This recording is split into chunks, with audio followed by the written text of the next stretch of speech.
Welcome to Your Mac Life for Wednesday, July, Jesus, 10 seconds in, I'm already screwing up. January 17th, 2018, this is show number 1160. I am one of your hosts, Sean King. The other one is... Melissa King. It sounds so cool when she says that. I'm the luckiest guy in the world. Hey, you, how you doing? I'm good. On tonight's show, we'll talk to our good friend Jim Dalrymple of The Loop at loopinsight.com. I'm going to talk to Jim about the... there was an article that happened last week. Someone suggested, I think it was someone at iMore, morons, that Apple should go back to CES, which has got to be one of the dumbest ideas in the world on its face. We'll talk to Jim about just exactly how dumb an idea it is. We're also going to talk to him about iPhone addiction. And we mentioned it briefly on last week's show, the New York Times story about the investor letter that went out to Apple, that they should do more to help people with this so-called iPhone addiction. And there's a story in The Loop today, but more of that. We'll talk to Jim about that. Let's talk about the MacBook Air. It's the 10th anniversary of the MacBook Air announcement. I was at the announcement at Macworld Expo 10 years ago today. Yesterday? Monday? Monday, whatever. We'll talk about that and whether or not it's the greatest product Apple has ever released. What do you think? Send me emails to onair@yourmaclifeshow.com. Melissa has some comments about the Apple stores. Your first Apple store was just recently with me, wasn't it? It was here in Pacific Center in Vancouver. Yes. And then we went to the one in Melbourne. In Newcastle. And when we were in Australia, she could not figure out why we were there. And then we went again to the Pacific Center and Oak Ridge Center in Vancouver over this past weekend, and she's got some thoughts on that. Plus, we'll talk, if we have time, talk about my month and a half with the iPhone 10. Thoughts and impressions about that. And in the starting point photography segment, we're going to talk about camera ergonomics and what I learned using the Olympus M1 during the trip to Australia. By the way, for you folks who are interested, I finally got most of my pictures from Australia, most of the good ones, up on my Flickr page. You can go to flickr.com, do a search for Starting Point, or you can send me an email and I'll send you the link to the photos from Australia. You folks in the RC chat room, I'm going to cut and paste that in there for you so you can check it out. So, your first experience with the Apple Store, as I said, was just this past winter. A couple months ago. And what was your thoughts or impressions about the Apple Store before you'd ever gone into one? Oh, I didn't have a thought about an Apple Store before that. It was interesting when we went to the Pacific Center store, the way to get in, we passed by the Microsoft store. And I pointed out to Melissa how empty the Microsoft store was. She didn't think anything of that. And then we went into the Apple Store, and it was packed, as usual. And so what did you want to say about the Apple Store? Okay, well, the first time we went to Pacific Center, the Microsoft Store, I actually saw that after the Apple Store. Yes. No, I guess my comment was that, and I'm not a shopper, and I don't like malls, and I don't like that whole scene, but I found it to be a very bustling, very interesting, very filled with energy place. And interesting, how so? Interesting, well, the people that are in there are all interesting. There's tiny children to elderly people sitting with Apple employees. You can see them engrossed in, how they in learning the products. That's one of the neat things that Apple does. They have all these classes at varying levels of expertise of the employee, but to teach you how to use your computer. One of the things Apple does, I don't know if other companies do, but I'm sure Apple was one of the first, was when you bought a new computer, if you had an old PC and you were going to buy a Macintosh, you could bring your PC in, and the Apple Store employees would transfer your data from your PC to your Macintosh. Oh. Or if you got an old Mac and you're buying a new one, you can bring your old Mac in, and they'll transfer the data over. Mm-hmm. Same with the iPhone. When we went in to buy the iPhone, they offered to move my data from my old iPhone to my new one. Mm-hmm. And, for me, I don't need them to do that. But for a brand new user, it's a wonderful little service that they do for free. They don't charge you extra for that. They don't charge you $120 to move your data over. That they just do it. Mm-hmm. The other thing that a lot of folks don't get about the Apple Store is that the employees are not commissioned sales staff. That's why there's no sales pressure. You go to an Apple Store, someone will greet you and say, hello, nice day, can I help you with anything? And you go, no, that's fine. They go, okay, and they leave you alone. Sure enough, because there's so many employees, someone will circle back and say, if you're standing in front of a computer or the Apple Watches or whatever, offer to help you again. But at no point do you ever get the impression that they're trying to sell you something. You always get the impression that they're trying to help you with something, which is two completely different things. Yeah. I've never had an Apple Store employee ask me what computer I use in order to upsell me on a new one. Hey, the computer you use is 5 years old. Have you thought about getting a new one? We've got a sale on the new ones, kind of thing. I've never had anyone do anything like that. I've never heard of anyone having that issue. And some people will have issue with the Apple Store, and everyone has varying issues with individual stores and individual employees. But overall, my experience of the Apple stores has always been very, very positive. Never had issues I've had have always been minor and very quickly solved. The Genius Bar is always busy. That's why you have to make appointments. They have glitches at times. I need you to explain that to me. The Genius Bar is that area in the back of the store with where you go for tech support, basically. Mm-hmm. And it's free tech support. If you say, I've got a problem with integrating my calendar with my Outlook, they'll help you. Generally, unfortunately, for many of the geniuses, nowadays they're mostly fixing iPhones. I've heard from several geniuses where it's not the job that it used to be. They're just fixing iPhones. That's the number one. So 62% of Apple sales are iPhones. So it only makes sense that the vast majority of their tech support is going to be iPhones too. So a lot of the Genius stuff is just triage. It's just troubleshooting various iPhone problems, which is not what a lot of them wanted to do. No. So you make an appointment. You make an appointment online. You show up, and sometimes, fairly often, this is the only glitch I have with Apple. Is I'd say about half the time my appointment gets pushed back because a lot of times it's because of customers. Customers will say, I have this problem. And the Genius says, okay, here's the fix. And then they'll say, yeah, I have this problem too. Mm-hmm. Mm-hmm. The Genius is not going to say, well, you have to go away and make a new appointment. Mm-hmm. They're going to keep helping you until you are satisfied. They're told to keep helping you until you are satisfied. Well, they should change their booking process then. Well, they've got so many people wanting to do stuff. So it's, like I said, it's a minor problem for me because I always book early in the morning, so I've got lots of time. I would never book at 7 o'clock at night because at the end of the day, all the appointments are going to be pushed back by then. So if you book at 7, you probably won't get in until 7:30 or 8. So you always book early in the morning, if you can. Monty says, the Genius Bar, nowhere else can you get that kind of tech support for any product in their line for free for as long as it takes for your problem to be solved. They're very, very good about that. And they're trained and told. At no point is an Apple employee ever allowed to say no to a customer. Like literally, they're not allowed to say the word no. They have to find some other way to solve your problem. That means bringing in managers. That means, I still remember the time that with one of the iPods, I think it was the iPod Shuffle. And this is back in Nashville. Jay was the co-host of the show. And it wasn't a Shuffle. It was some other iPod. But he kept putting it in his back pocket. I said, you're going to sit in that and break that, dude. I'll never break it. Sure enough, he sat on it, broke it, went to the Apple store, said, I just sat on my iPod and broke it. What's going to cost for me to fix this? And the Genius said, we'll replace it free of charge. Because you were honest. You didn't give us any bullshit about, the screen just snapped when I was holding it kind of stuff. That's not going to happen every single time. But the vast majority of the time I've had to deal with anyone at the Genius Bar or the Apple store, they're always willing to do whatever they need to do to fix it. And they do it in a wonderfully, again, in my experience, non-condescending kind of way. You go into a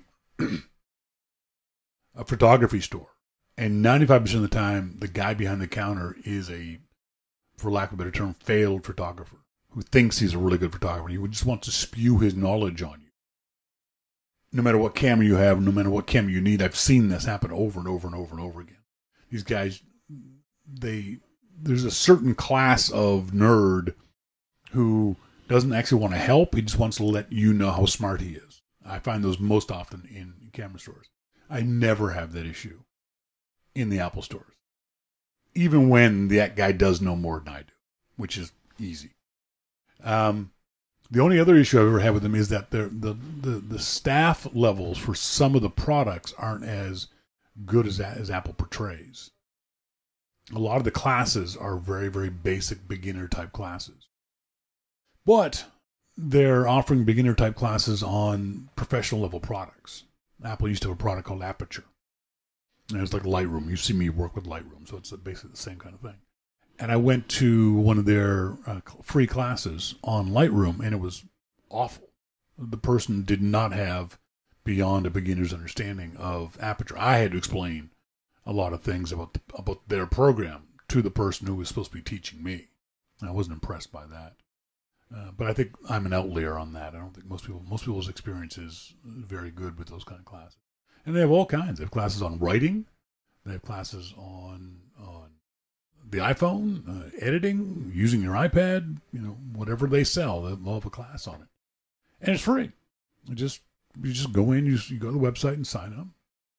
Another downside of the process is the website, say you want to take a photography class or an iPhone class, you have to go to each individual store to find out if they have that class on a certain day. It should be the other way around. Hey, Apple, I want to learn an iPhone class on Tuesday at 4:30. Where do I have to go? As opposed to making me click every single store and see if they have a class Tuesday at 4:30.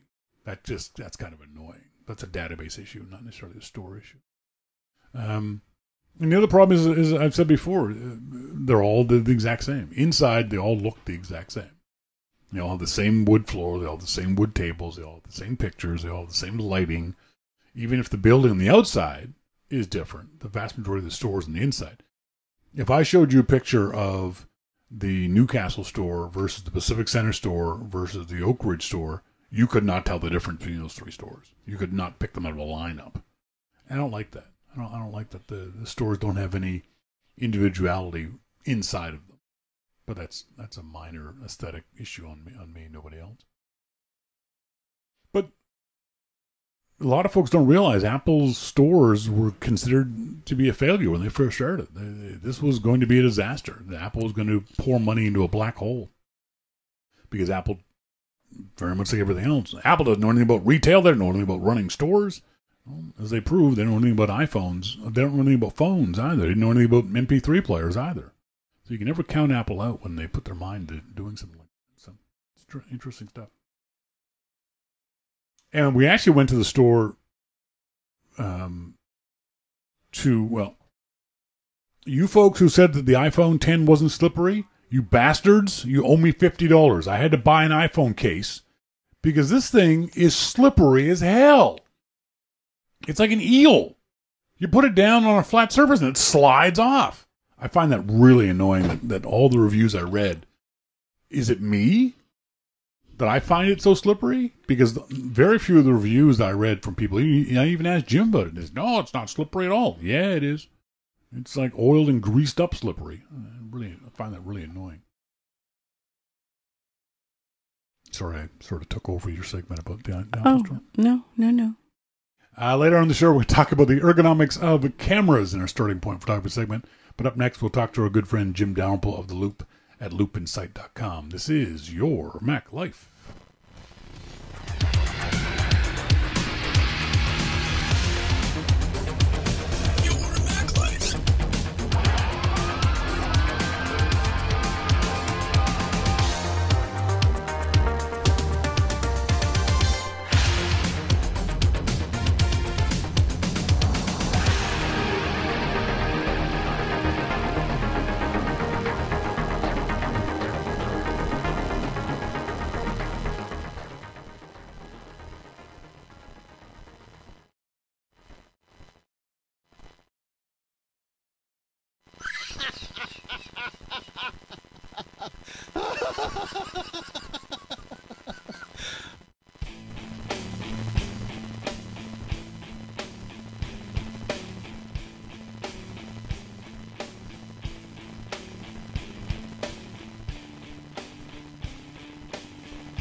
Welcome back, folks. This is Your Mac Life. I am Sean King. This is Jim Dalrymple in our phone room. Jim, how you doing? I'm doing good. How are you? Good. How was your week?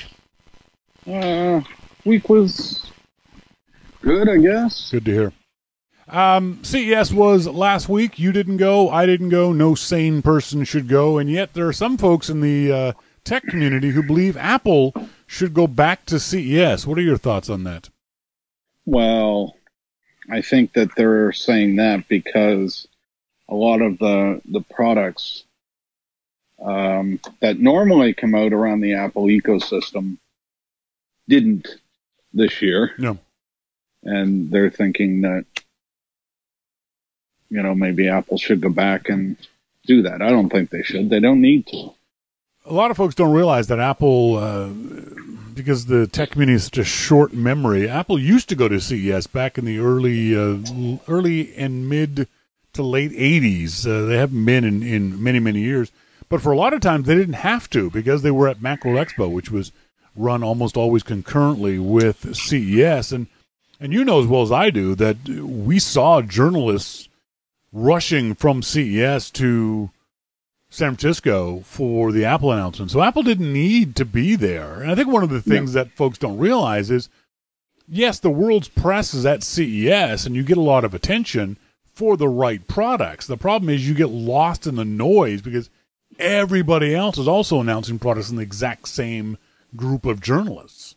Yeah. Yeah, it's crazy. It really is. And the other aspect of it is that these people don't seem to understand that Apple can create buzz whenever they want to. They don't have one of the reasons that Apple stated they left Macworld Expo was because they didn't want to be on that January timeline. They didn't want to be forced to announce products. Yeah, no, exactly. I mean, it makes perfect sense for them to not announce products when they're not ready. You shouldn't have to announce them on a date. You should announce them when they're ready. And the world's press will come to Cupertino in a heartbeat. Yep. I mean, Apple jerks you guys around on a regular basis. They'll give you 4 days notice for you to get on a plane and go somewhere, don't they? Not so much anymore. I mean, it's been okay in that regard. Yeah. But I think the point is that Apple can create its own buzz. It doesn't need the buzz of, a big trade show, whether it's Macworld, one dedicated to them. Yep. Or it's CES, they don't need it.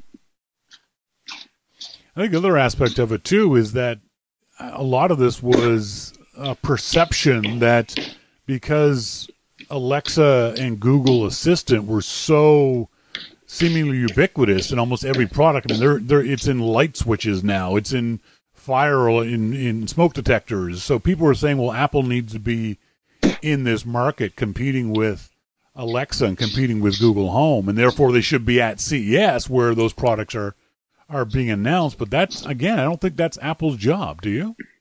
No, well, Apple isn't even in that market at all. Yeah, true. They have one product and it doesn't even work yet. So, let's let them get that in the market and see if it works and, go from there. But I mean, to go from the speaker that they have somewhere to everything else that Google Assistant and Alexa does, they're not going to do that. They're not going to be able to do that. That being the case, do you think Apple's made a bit of a mistake by not being further along the same path of Alexa and Google Home by now? It does seem that Alexa is at least being announced in a lot of different products, and so a lot of these products are also announcing HomeKit compatibility in the future. But the perception, at least, whether that's with consumers or just the tech media, is that these two, Amazon and Google, have got such a huge head start that Apple's not going to be able to catch up. Do you agree with that? Well, if you look at a lot of the products that Apple has done over the years, other companies have had huge head starts and Apple's come up and beat them. Yep. I mean, even MP3 players and tablets and, all of that kind of stuff. So I don't think Apple worries so much about somebody else having the lead. I think they're more worried about what aren't these people doing that we could be doing better. No. So, but, to be honest, I don't know. I don't know. All of these products are still fringe areas. Yes. So, it's not like an iPhone where every household has 2 or 3. No. People have Alexa, but it's not mass market Alexa. Yep. Everybody doesn't need to have one. So I think when it gets to that point, you'll see Apple there in one way or another. I think that's the interesting aspect of this is that, and you and I have touched on this a few times over the years, the tendency for the tech media to get a bit blinkered in their thinking and viewpoint, in that these techies, nerds, reporters think just because they want it or just because they see it all over the place, they see all these announcements, that it's popular among average consumers, which is what Apple's target market is nowadays, is average everyday people. But for me, I talk to average everyday people all the time, and very, very few of them even know what Alexa is, even know what a Google Home can do for them. So I think that the tech media tends to, because they're so steeped in this stuff, they see it further along than what it actually in fact is, and certainly what the average consumer is. And therefore Apple thinks to themselves, there's no rush. This is just the beginning of this market. Like you said, just like phones, just like MP3 players, there's lots of room for Apple to take over if they so choose. Well, I think that, maybe in the next, really, they have to get this, the speaker out first. Yes, absolutely. And,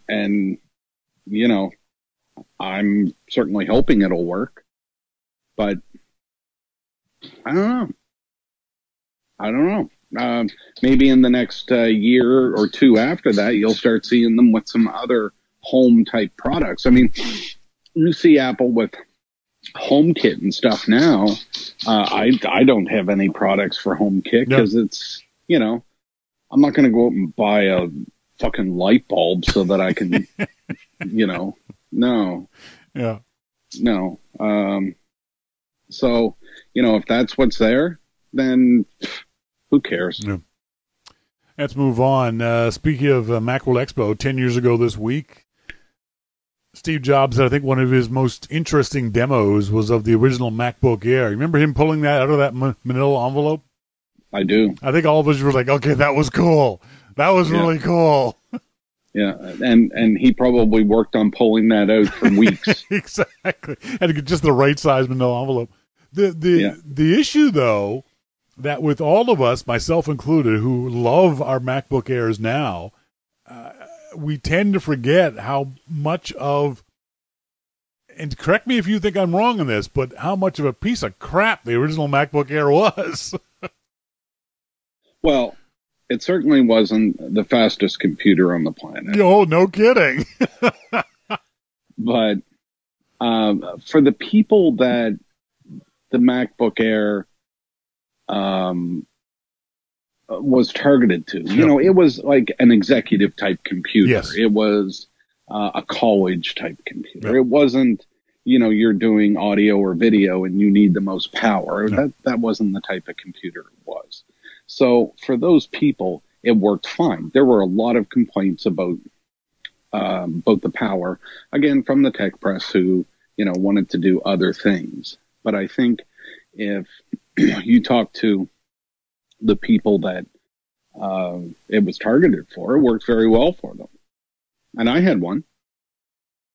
Yeah, I didn't have one of the original ones. I got one many, many years later. But it certainly was valid complaints that people had. I mean, we have to admit that suddenly, like as Apple is wont to do, changing from an optical drive based system to, no optical drive whatsoever was a big shock for a lot of people. The hard drive was painfully slow. It was the hard drive that came out of the iPods, for crying out loud. For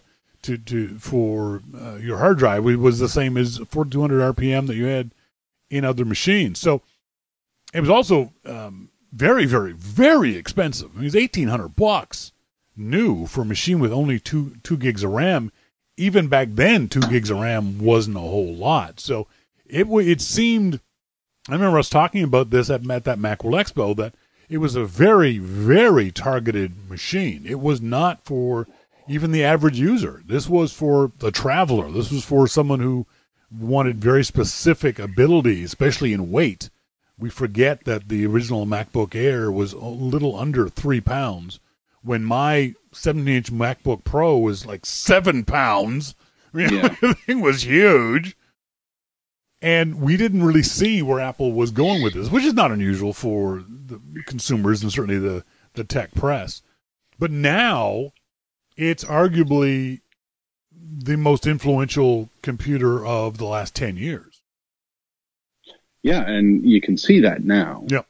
And that's the difference between us and Steve. He could see that then. Exactly. That's a good way of putting it. That's an absolutely brilliant way of putting it. You're right. You know, I mean, where computers have come in the last 10 years is just incredible. But that was a big start of it. It's all been along the same path as the MacBook Air. Every computer since then has been along that path, unless it's for, specialty gaming or that kind of stuff. But the average consumer's laptop have all been along the path of the MacBook Air. Well, and, look at the MacBook that's out now. I mean, it's like the MacBook Air, and I love the MacBook. Yep. It's powerful. It's, it's everything that you would need in a computer. I love that thing. As Les Posen says in the IRC chat room, he says, now I present, he's a presenter, with a 2017 MacBook Pro, 16 gigs of RAM, 250 gigabyte hard drive, with a 1 terabyte external SSD, which wasn't even in existence 10 years ago. And that machine undoubtedly, correct me if I'm wrong, cost less than the original Air. Yeah. That being said, is the Air functionally dead? Is the MacBook, as we know it now, the new Air, and that even the trademark name MacBook Air is no longer applicable? I don't know. I think the products that we use are going to change so much over time. Look at what's happened since the introduction of the Air. The iPhone has become more prevalent in our lives, and the iPad, and all of a sudden in the past couple of years we've tended more towards power again. Yes. That's what we used to do, was power. Before, it was just all sides. Yep. That's why you could release a MacBook Air that wasn't that powerful and still sell well, because people wanted small. Yep. And, that's not where we are anymore. I think the MacBook Air now is more of a, I don't want to say fashion statement, but certainly it's all about lightness now for the MacBook Air. It's not the fastest laptop you can buy. It's not the biggest. It's not anything. It's just light and inexpensive. It's the cheapest. I think it's the cheapest in Apple's range now is the MacBook Air. If you need to get a Mac laptop for your junior high school or high school kid or college age kid, I definitely recommend a MacBook to them. And if they need the weight even lower, then maybe a MacBook Air. But yeah, I think I'd recommend a MacBook over a MacBook Air nowadays. Oh yeah, I would definitely recommend the MacBook. I love that. I do. Which is why I say that the Air, the only advantages the Air has is slightly less weight and about $300 cheaper. So if you want a $1,000 laptop and don't need the full power of a larger laptop, then the Air is just fine. The problem is most folks don't realize they don't need as much power as they think they need. It's always this interesting perception that people think they need power, and I ask them what they use the computer for, and they're like, email. It's like, dude, unless you do some heavy lifting type stuff, audio and video and Photoshop type stuff, no, the MacBook and the MacBook Air are perfectly good little laptops for you, especially when you can connect them up to larger monitors when you get home or get to the office. I've had a MacBook Air now for 2-3 years. It's not my primary computer. It's my travel computer. It's the one like Les does. I use it to present keynote presentations, and because I can plug it into projectors and HD TVs and that kind of stuff, it's fantastic. I absolutely love using it. Unfortunately, it's broken now, I'm going to try to scrape together the pennies to get another one, because for me, I don't need the power when I'm doing that presenting, and when I'm off traveling, I'm not trying to do audio or video production or anything else like that. So if you stick with what it does well, the MacBook Air and the MacBook are still great machines. Oh yeah, I would use one all the time. I use a MacBook Pro for my daily work, yep. But a 15-inch. But I would gladly use one of those, and I did for a long time before the Pros came. Someone said, and I posted on Twitter, that the MacBook Air is the best product Apple has ever made. Would you agree with that? No. No, but I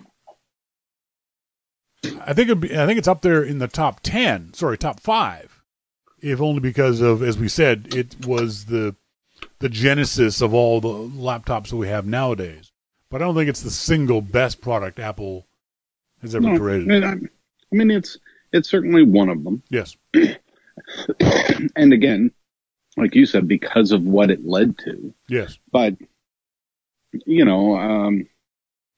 remember that was the days of the Ultrabooks and, all that crap. I mean, they were even worse power-wise. Oh, yeah.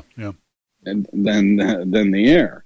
And they had little tiny keyboards, and they were just pathetic little machines. So, yeah, that's, I don't know. I mean, Apple has made the single best product. Jeez. Oof. That's tough. I still go back. I think the GeoPort modem. Yeah, the 27K one or the 56K one? Oh, let's not go 56. Yeah, no kidding. Come on. No kidding. I will always argue that the single most important, if not necessarily the best, the single most important product Apple's ever released was the original iMac. Because I will always fight to say that saved the company. That machine allowed the company to continue to exist, and therefore it's the most important. There are a lot of reasons that you could, like that you could say. I mean, you could say that about the iPod. The iPod drove Apple into the mass consumer market. Absolutely. The iPod is what led to Apple working on iPad and iPhone. Yeah. And, that allowed them the research and development to make better Macs. Mm-hmm. And, you could say it was the iPhone because it's the best-selling device ever.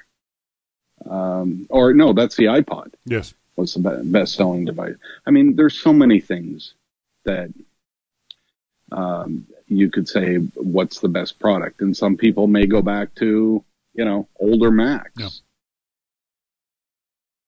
Let's move on. There was a story posted to the Loop yesterday referencing a New York Times article from Farhad Manjoo, State of the Art.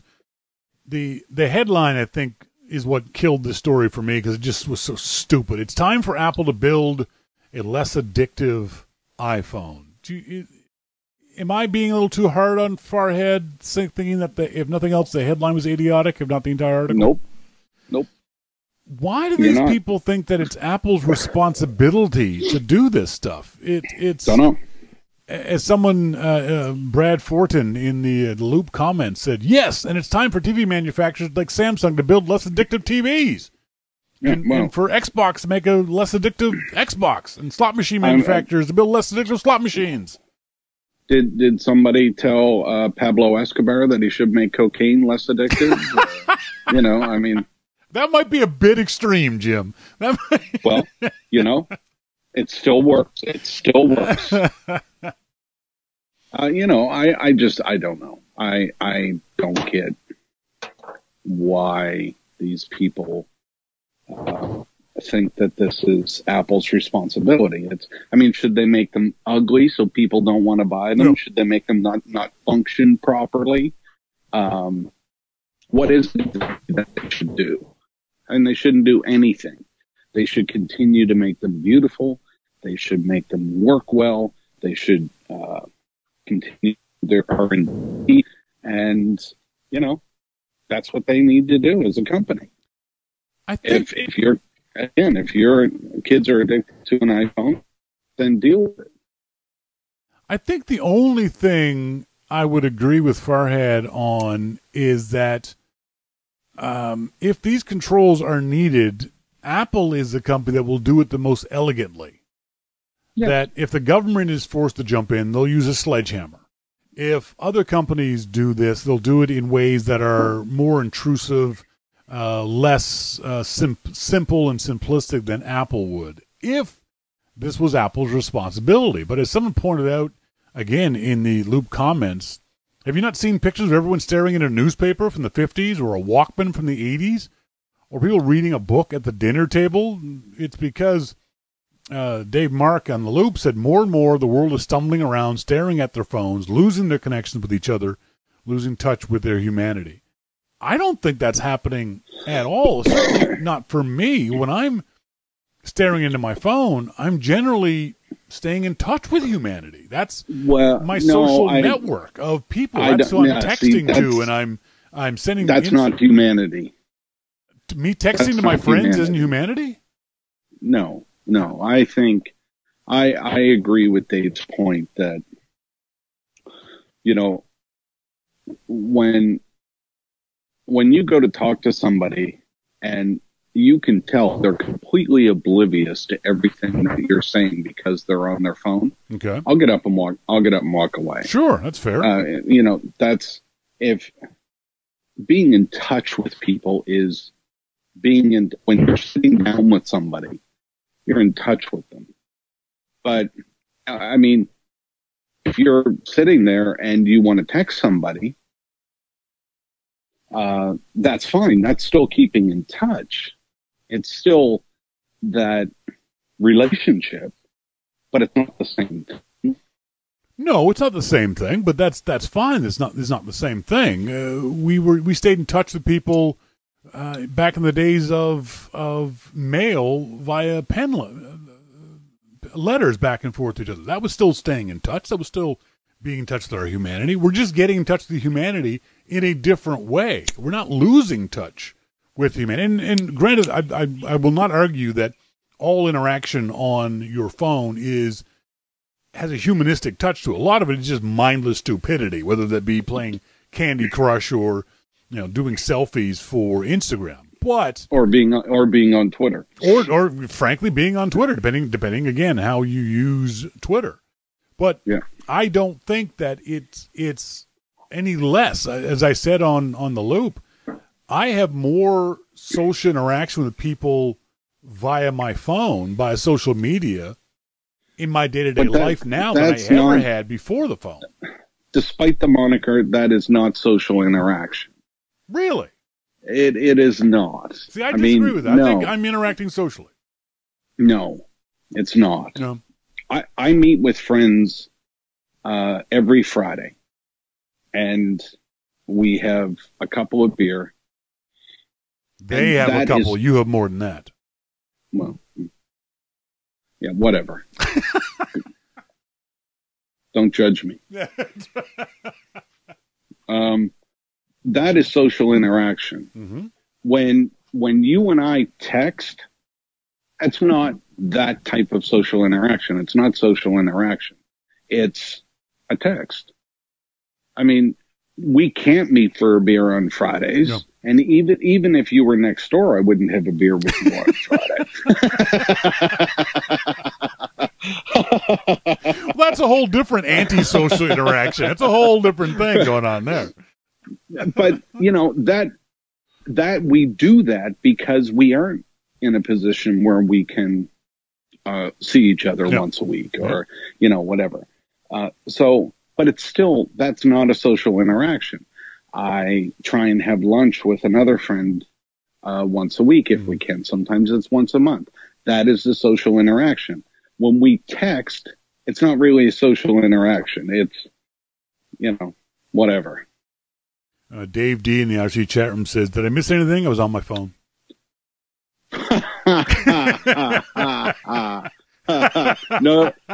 No, Dave, you're good, man. Don't worry about it. See, I think that our definitions of social interaction are different. I think that's where our stumbling point is.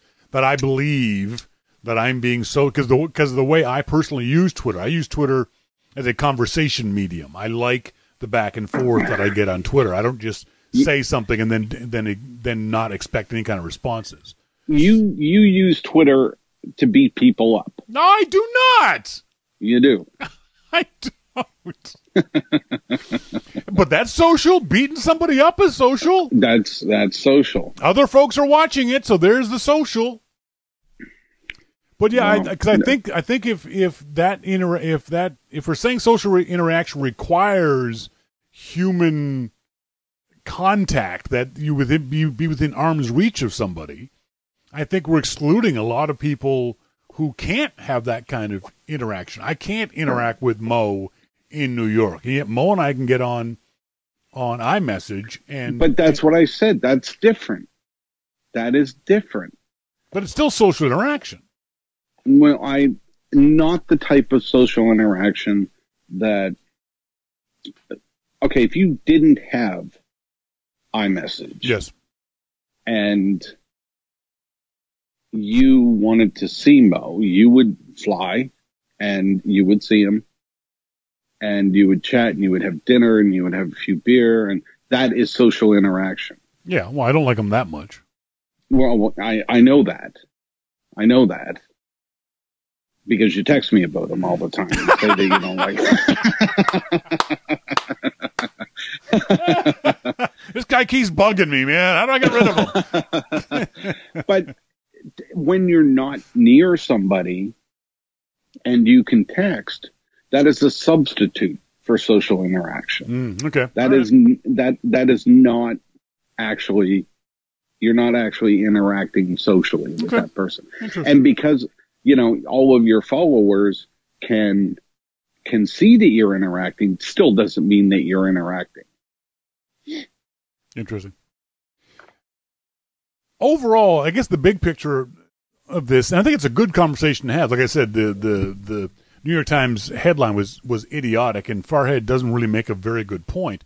But it is something we have to keep an eye on. We have to keep an eye on, especially as now that I'm the pseudo parent of a 12-year-old. I'm very concerned with how much time he spends staring at screens, not being social with his friends and going out skateboarding and that kind of stuff. So it is a new area of concern for me. But I do believe that depending on how you use your phone, it's not Apple's responsibility to make a phone that makes you less likely to use that phone. I mean, it just makes no sense at all.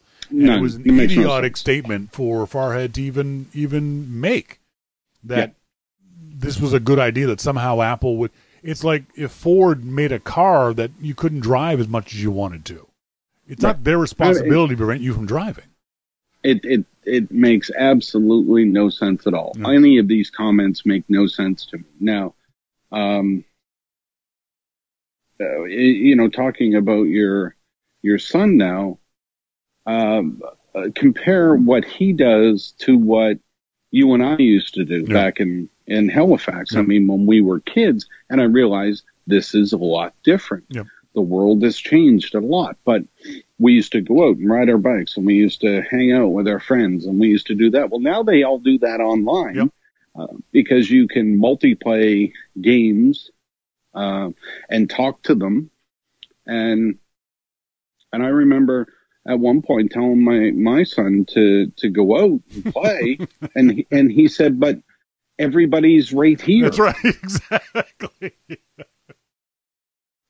And he was right. I mean, he was in a room, in Xbox with all of his friends, and they were playing, I don't know, Halo or something like that. But they were all there. They all had a character, and they were all playing. And they were talking. And so if he went out, there would be nobody to go out with. That's right.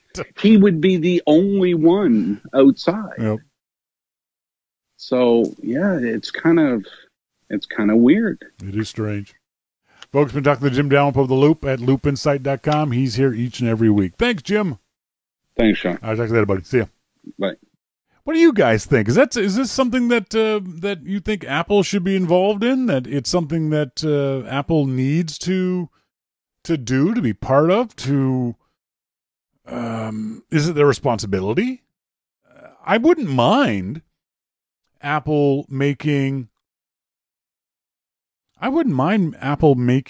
more, as we said in last week's show, I hate the word for granular controls over things. I think Farhad's idea of Apple sending you a report of how much you've used apps each week is silly. And I think it was Mo that said on the Loop comments something along the lines of, people have to be held responsible for their own actions. There's no such thing as iPhone addiction. You're not addicted to the iPhone. As MacMan says in the IRC, but being able to limit when a device could be used would be good.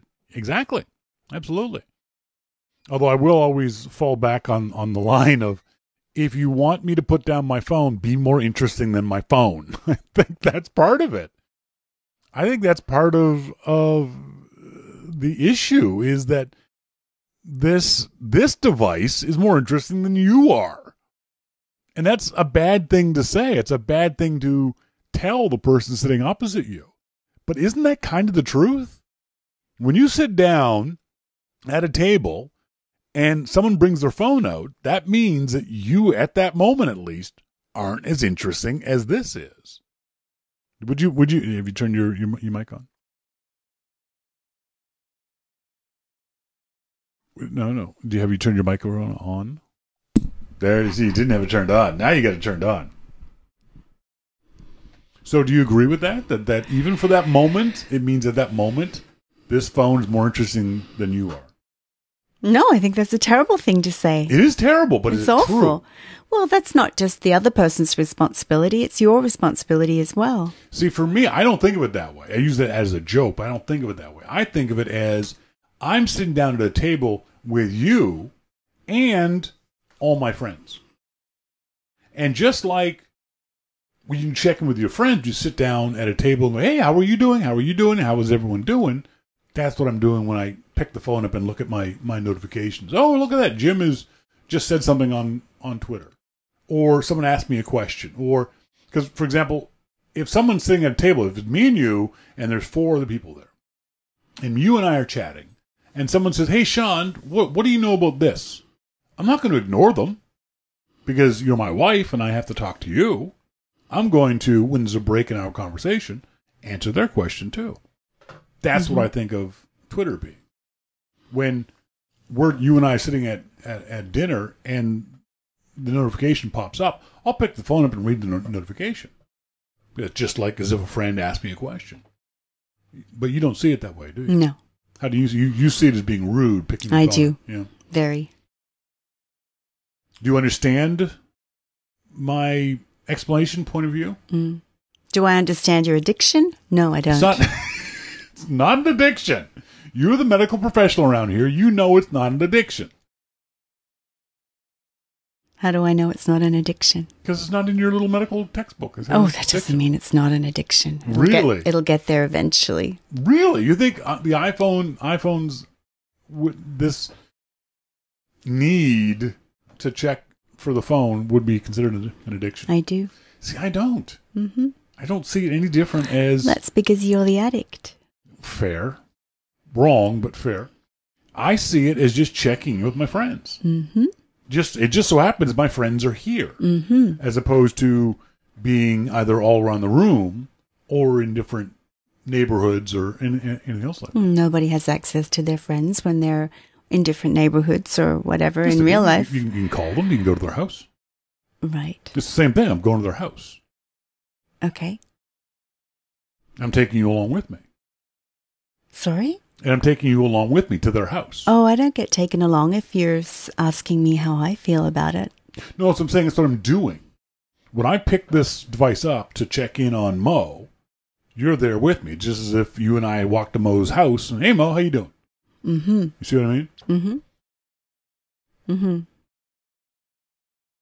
It's tough to... justify is the wrong word, but I think it's tough to explain to those... See, because one of the reasons why I think I can feel this way is that because I work from home, because I don't go out and have that personal interaction that people with real jobs have, yourself and others, you feel the need to stay in touch with people however you can. You know, if I was just sitting here and didn't have Twitter, I would be a lot more bored. Because at least here, it's like having coworkers peek over your cubicle and going, hey, what's up today? You want to go for lunch? That kind of stuff. Does that make more sense? A little. Mm-hmm. So I get less social interaction being a freelancer working from home than you would going out into the community and talking to the gas station attendant and saying hi to the school principal and talking to little kids and things like that. Mm-hmm. So that's why I can, again, not excuse the way I think about this stuff, but try to explain the way I think about it.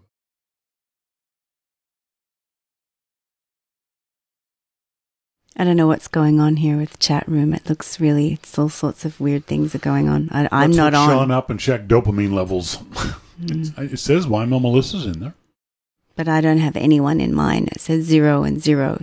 So I'm not seeing it. So what you could do here, let me see if I can't really quickly help Melissa out. I'm going to share the screen with Melissa. Oh, yeah, it says disconnected, remote host socket closed. So what I'm going to do, Melissa, I'm going to quit out of the app, and I'm going to restart the app, and let's see what happens. Connect. Look at that. There you go. You're back. Right, so you're not showing my desktop, right? I did not show your desktop to the world. I did not. Okay. Little parrot. Where are you going now?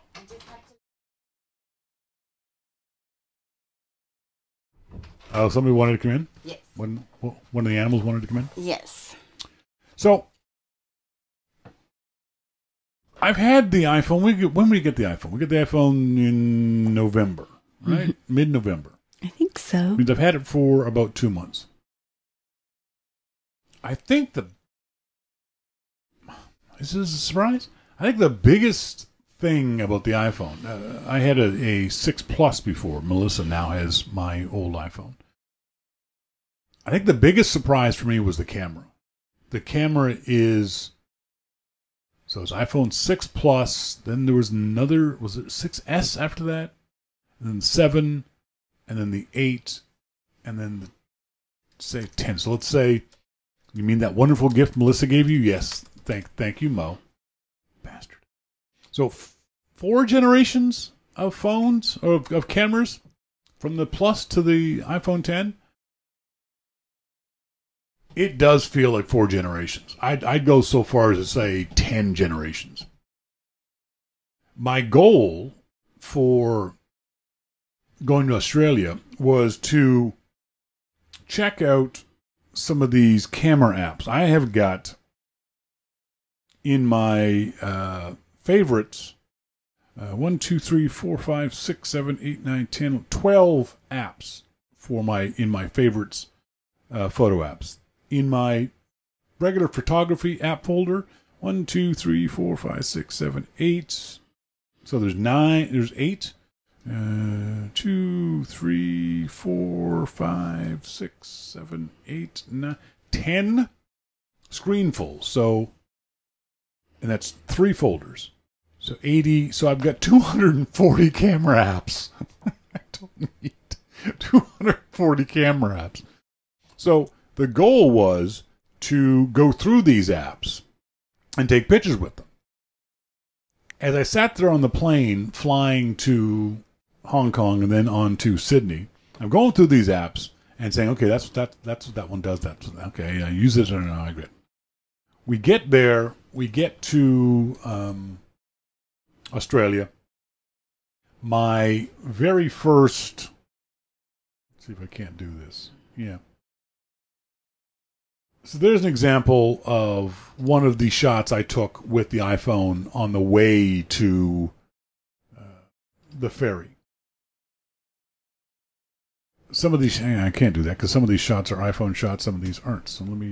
So this is a shot I took from the ferry going to the airport.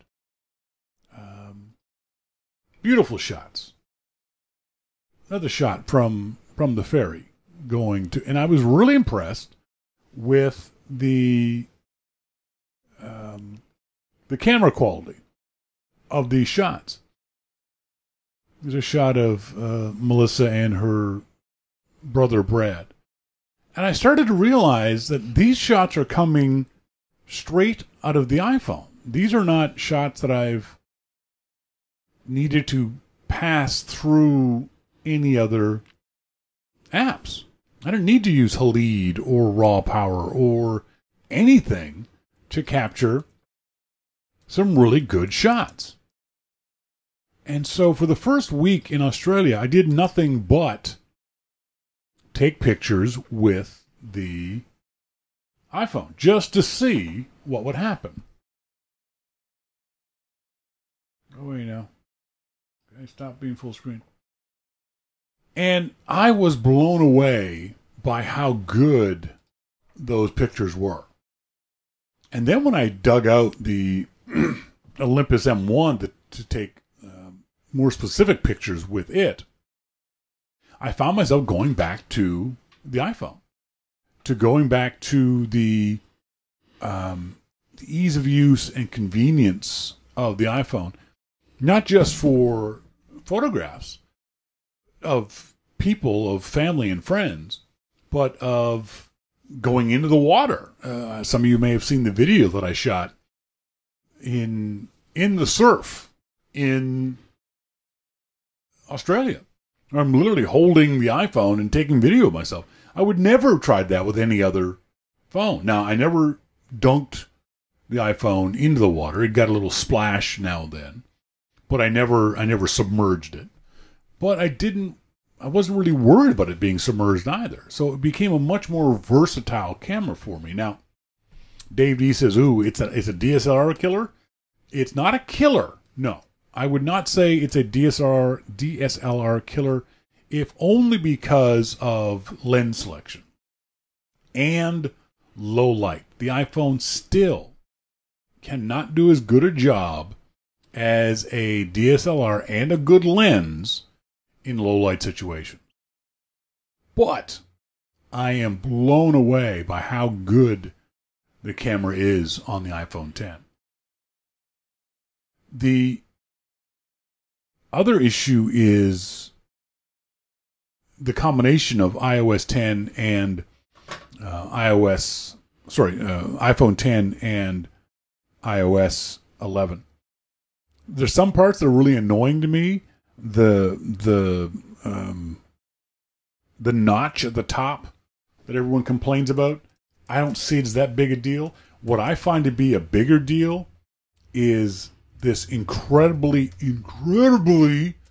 annoying white line or gray line or black line or whatever frickin' color line it's going to be. Oh, shut up, Siri. At the bottom of every screen. It's the home indicator line. Apple, let me turn it off. I don't need it anymore. It gets in the way. It's there everywhere. Even if it's a blank screen, there's a white line at the bottom of the screen. That's just annoying. And there are situations where so it's the home indicator screen, right? So what you can do is when you're in an app, and let me just open up an app. So there it is at the bottom of that screen. And what I can do is I can swipe across and I go to the next app. Okay, I need to learn that once. Okay, I don't need it there every single time. I know what to do. Swipe along the bottom of the screen. The problem is, it doesn't work that way everywhere. Try this in Siri. So there's the white line at the bottom. When you swipe, nothing happens. So it's not even consistent with its own user interface, which just drives me batshit. Whenever Apple does stuff that's not consistent with its own interface, it really pisses me off. I don't mind FaceTime. FaceTime has become second nature. I don't miss the home button. FaceTime works every time I do it properly, and the range of proper use is quite wide, so I don't have much of a problem with it. It's speedy. It does all the same things that I need from a phone that the iPhone 6 Plus does. The augmented reality stuff, some of it's cute, some of it's kind of cool. None of it's crucial to me. The form factor I really like, even though it's incredibly slippery. That's why it's got a red case on it now. Everyone who said that this iPhone 10 was less slippery than previous versions is an idiot. Because this thing slides all over the place everywhere. You put this thing on one knee. One of the things that you'll do is, so Melissa's driving the car, and I've got maps up on the phone. So I'll put the iPhone down on my lap. As soon as the car moves an inch in any direction, the iPhone goes shooting off because it's so slippery. It will not grip anything. So we went into the Apple store over the weekend, and I got a case for it. If you've got an older iPhone, a 6 Plus, a 7, and want this big, beautiful screen, which is weirdly still physically smaller than an iPhone 8 Plus, which is just kind of TARDIS-like and mind-boggling, I'd highly recommend it, especially if you like taking photos. This is an incredibly good camera, and I'm not even doing all the things. Like I don't shoot portrait mode. Portrait mode doesn't do a thing for me. I don't like the fake lighting effect, and I can see the artifacts in portrait mode. It's great for people who want to use it. I'm not saying it's a bad thing. I'm just saying I don't personally use it. So I'm not a real big fan of portrait mode. But the camera on it takes really, really good pictures. The 2x zoom is great when I need to get a little closer and can't physically get there. It's nice to have the 2x zoom. It's still got crappy digital zoom. Every camera has crappy digital zoom. I'm not so much worried about that. Mosquito says, I'd be curious about portrait mode. Play with it briefly at a local Apple store. My iMac is being probed and humiliated there. Portrait mode doesn't do a thing for me. I've tried it. It's too much of a hassle to do it. I don't bother with it. Live mode is cool. I like live mode. If Apple could combine live mode and portrait mode, then that would be fun. But live mode is much more interesting to me than anything else. If you're in the market for an iPhone, I'm now considering I haven't played with the 8 Plus. I would highly recommend the iPhone 10. It's an incredible, incredible piece of technology.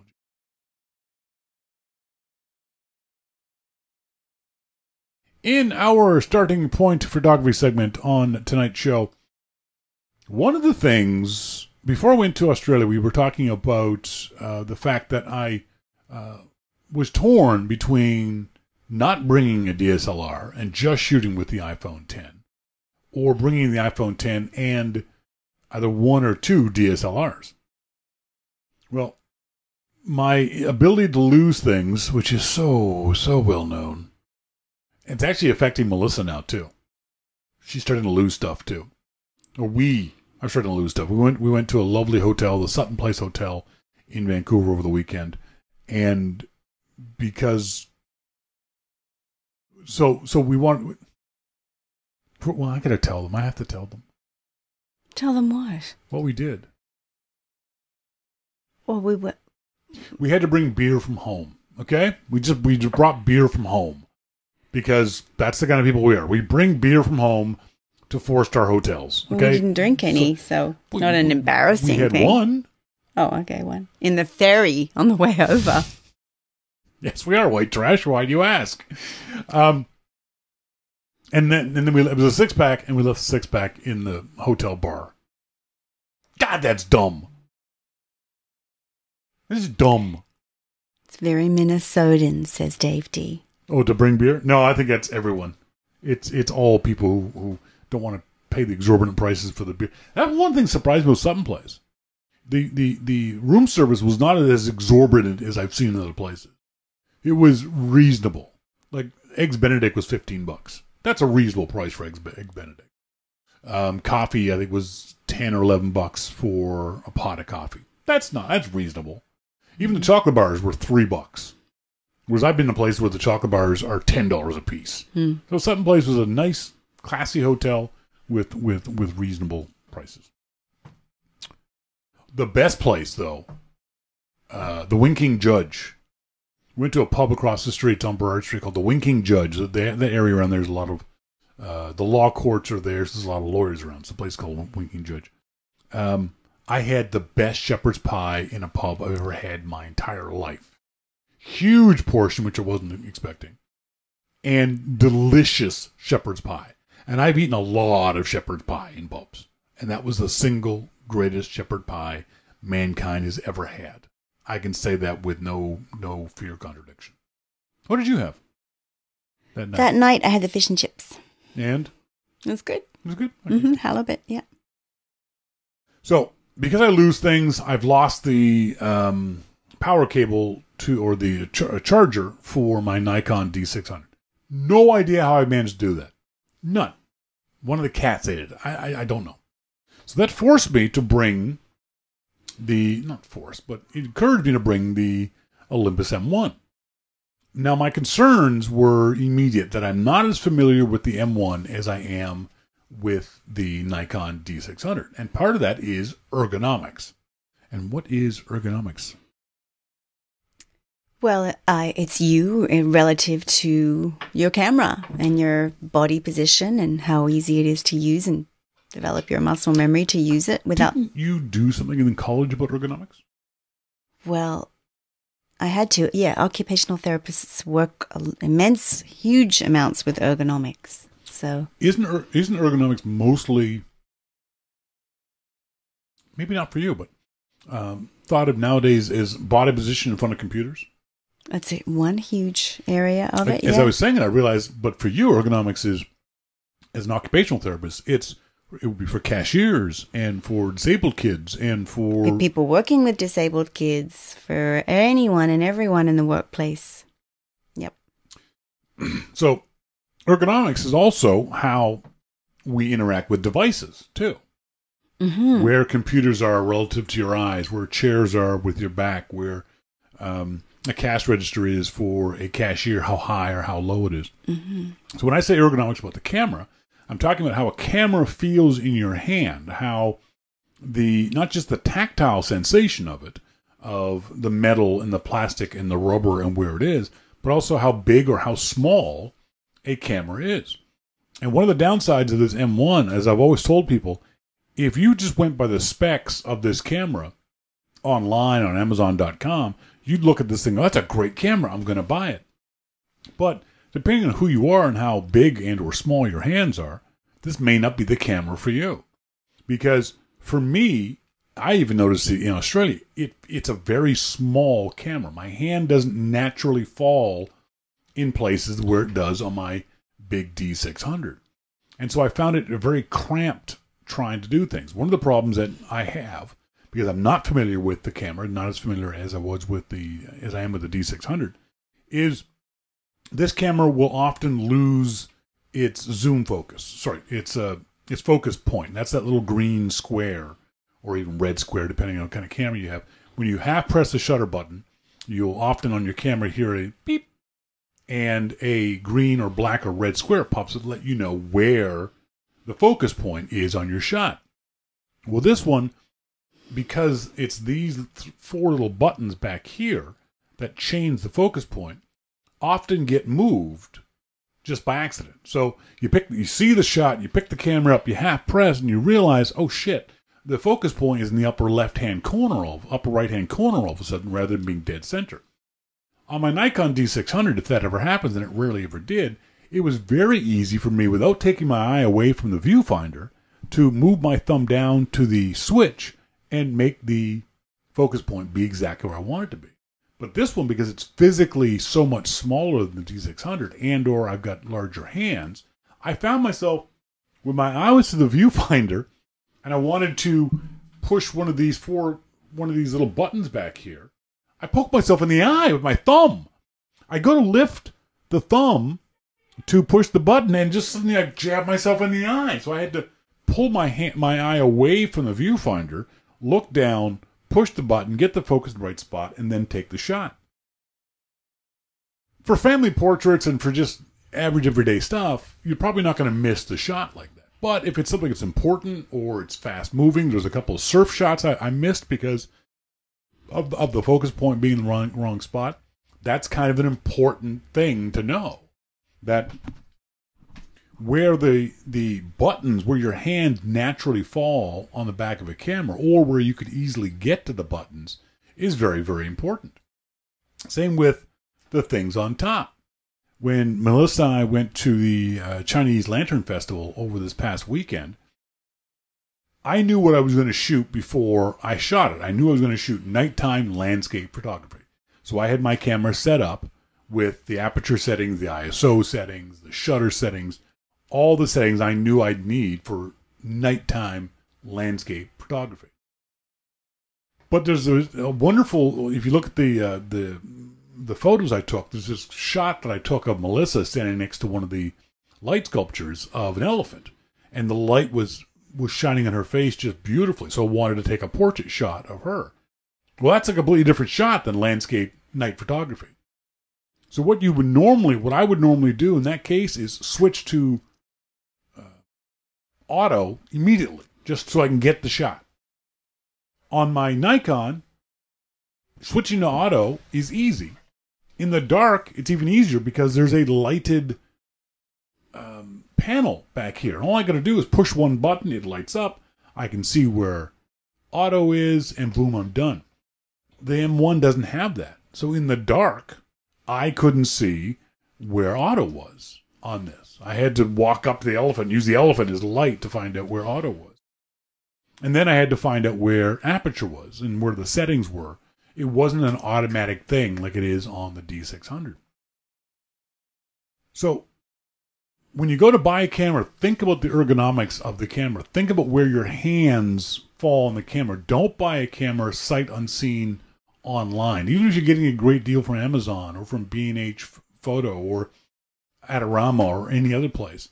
If you've never used that camera before, if you've never used that brand of camera before, make sure you get a hold of one so you can physically feel what the camera is like. You may have big hands and not like a smaller camera. The reverse is true. You may have small hands, not like a big camera. Someone in the Mosquito says, I shy away from bigger cameras. They're far less useful to me the way I take pictures.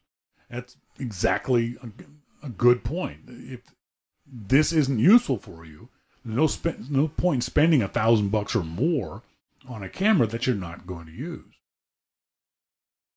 I will say, though, this M1 did take a beating. It went in the surf with me. I took several shots with me at surf level, and it got splashed, and it got sand on it. At one point, one of the kids, there's actually still sand in this camera. I'm looking now. There's still sand in this camera. I just noticed right down here, there's still just a buttload of sand in here. So, but this is a weather-resistant camera. It's designed to fight off those kinds of effects.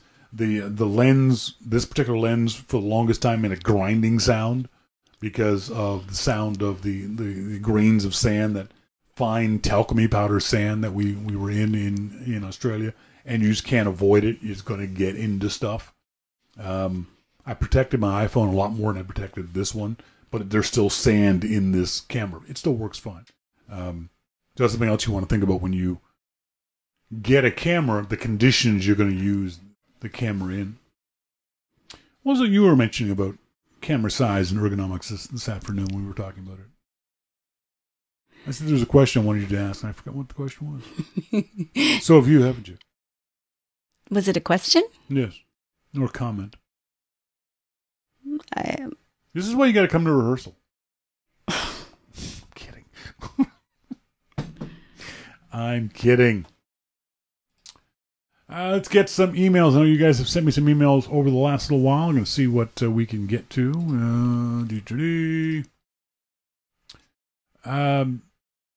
Non-show related from our friend Scott Thrift in Sydney, Australia.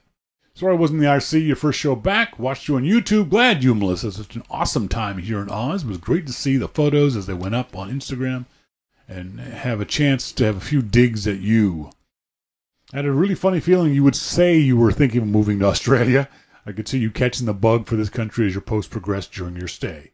Great to see you back in line. Hope to be there for the show next week. Greetings from the land of the drop bear. Scott Randolph from the Long Island Macintosh user group says, welcome home. Hope you guys had a great time. Can't wait to hear about the trip. Can you link me to the photos you took there? Yes, Scott. You can go to flickr.com and just do a search for Starting Point. And my photos will pop up there. By the way, I read your article in the Loop on PowerMat. 2 things. I wish they would stop marketing this as wireless charging. It's not. It's induction charging. Your phone has to be on the surface of the charger. Yes, but it's still wireless charging. Yes, the technical term is induction charging, Scott. I understand what you're saying. But there's no wires involved in the charging of the mat and the phone. So that's how they can get away with calling it wireless charging. He says, I don't see how this is any big deal, though. It takes maybe 1 second, if that, to plug the power supply into the lightning port. True wireless charging would be charging through the air the way you get internet Wi-Fi through the air. It's not far away. Nikola Tesla did it around the beginning of the 20th century. He was able to transmit electricity a few hundred feet and light several light bulbs. I think up till now, the cost of making that available for the average person was prohibitive. With the technical advances that have been made in recent years, we might just see it in a relatively short time. For the short distance needed to charge a phone, you would need a transmitter and receiver on the same frequency. Probably not cost-effective yet, but I would say not too much longer. I think it'll be a little bit longer, Scott, if only because those kinds of power delivery or power charging methods are very inefficient. Because what's happening is the transmitter is transmitting everywhere. It's sending electricity out into everything, as opposed to just the device. So I think the inductive charging, as you want me to call it, is going to become a lot more popular, a lot faster than over-the-air charging. The other issue is, it may take just a second to plug your phone in now, but as these things become more popular and more common, we're going to see them in more applications. Imagine, and I know they already have it to a certain degree, but imagine going to a Starbucks and the center core of the Starbucks, say it's a 2-foot circle on your 3-foot table, and it's all a charging mat. And all you do is you walk in, you put your coffee down, put your phone down, you're already charging. Or it's the shelf in your car. You just put your phone in there, and it's already inductive charging. You're not going to plug in anything. You can definitely see a day where you'll have these mats on your desk at your office, and the whole mat is an inductive charger. So you'll put your phone down over here. Your mouse will be charging via it. You put your watch down there, whatever else it might be. So I think those are going to come along a lot sooner than over-the-air charging. Got to send a huge shout-out to our good friend Richard Madison and to Maurice Chevalier. Richard is also in Long Island, and Maurice is up in Calgary, Alberta, Canada, who donated money to the 2 weddings. So, Richard, thank you for your extraordinary donation. Appreciate it. And same for you, Maurice. We both appreciate you guys sending in the donations. Dave Martin says, the line at the bottom of the screen, I find it bothersome too. I'm getting used to it being there. Works as a quick way to swipe through your open apps. Oh, I know what it does. I just find it really annoying because it's so obvious. And when we were at the hotel and using my iPhone as our alarm clock, I use an app called Rise as my alarm clock. And Rise is kind of cool because you can dim the screen of the alarm clock so you don't have this bright LED screen making you blind at night. And that's fine. It's great. So you set your alarm, you lower the brightness of the screen, and the white line is as bright as anything else. It's as if the white line, there's no dimming on the white line. I literally had to put something in front of the white line because it was so bright. That's not good user interface, Apple. That's just stupid. It's annoying. Mosquito says, yes, it ain't fully wireless. There's a power cord there somewhere. MacMan Tesla was a freaking genius, but he would never survive venture capitalists today. Monty says, the Science Channel has a great series that just started about Tesla. I highly recommend it. Yeah, Tesla was a fascinating guy. Mosquito Rye still works with iOS 11? Yes, it does. I use it every single night to wake myself and Melissa up each and every morning. Any other emails? That's it, folks. That's it. We're done for tonight's show. And say thanks very much, as always, to our good friend Jim Dalrymple of The Loop at loopinsight.com for being here each week. Also, thanks to you guys for being here each week. And thanks very much to the very lovely and cute Melissa for being here. Good night, everyone.